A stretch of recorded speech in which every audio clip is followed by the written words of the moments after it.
You've probably heard the story of Doubting Thomas, right? For, centuries, his name has basically been shorthand for someone with weak faith. But what if we've been getting the story wrong this whole time? Today, we're going to explore a really powerful idea, that doubt isn't the enemy of faith. It might just be its architect. So let's start with this question, because it really challenges something most of us just assume is true. We're taught to think of faith and doubt as these two opposing forces, like light and dark. But what if they're not? What if they're actually deeply connected? What if you can't have a truly strong, resilient belief without going through doubt? Let's dig in. For way too long, Thomas has been the poster child for skepticism. He's become this two-dimensional caricature. Well, it's time we tear down that caricature and really see the man behind the myth.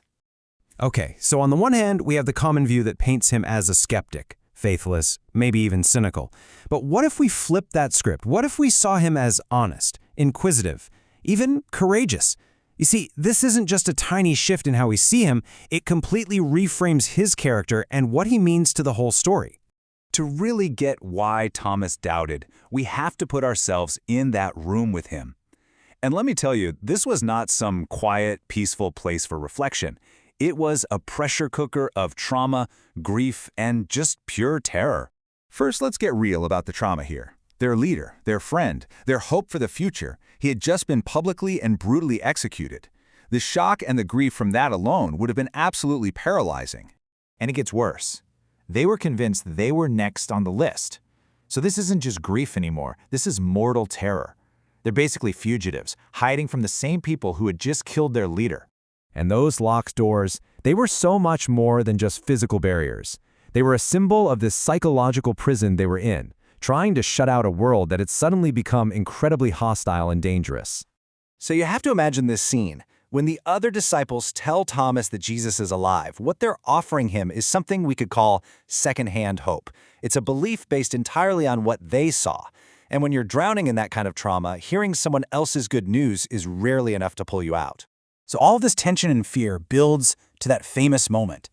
And when we understand the trauma in that room, Thomas's demand for proof, it doesn't sound like a cynical challenge anymore. It sounds like an honest refusal to accept a simple platitude that just didn't square with the brutal reality he had just lived through. Just listen to the raw physicality in these words.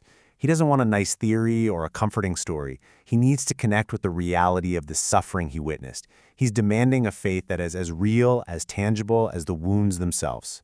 And what happens next? Well, this is the absolute core of the story. Jesus doesn't show up and rebuke Thomas for his doubt. He doesn't shame him, not at all. Instead, he offers him an invitation. Can you just imagine the agony of that week?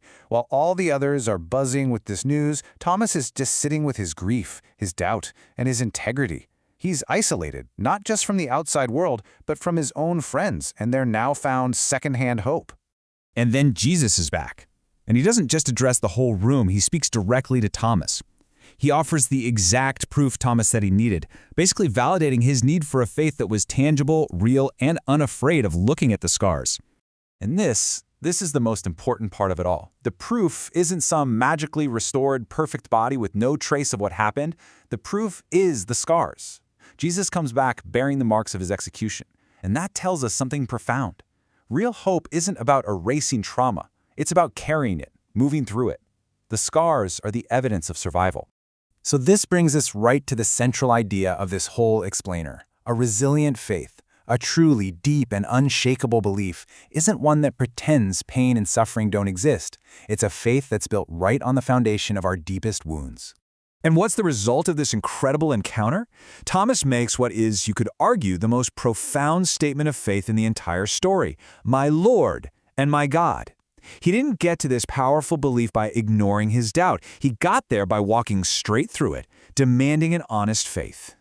So what Thomas's story really gives us is a kind of blueprint, an architecture for a faith that can actually withstand life's storms. Step 1, you start by facing reality, acknowledging the trauma and loss. Step 2, you ask the hard questions and refuse to settle for easy secondhand answers.